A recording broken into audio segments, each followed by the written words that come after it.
gaan dit maar net oor weet ons het saam gebid as 'n span daaroor en ons het gesê ons wil net hê ons moet ons beste speel. Dis al wat ons wil hê. Dan gaan ons gemeet wees en weet hoe goed ons is.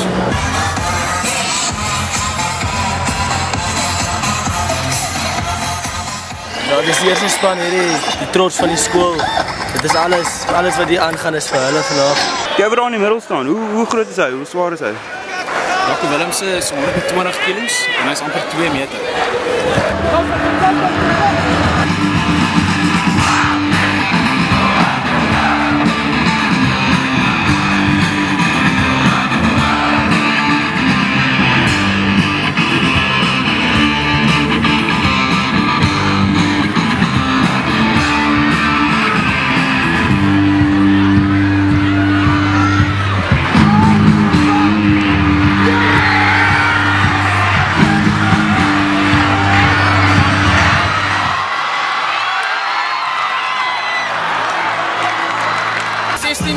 In die punt van Gim, nadat boys daar in die laaste sekondes van die wedstryd gaan druk het.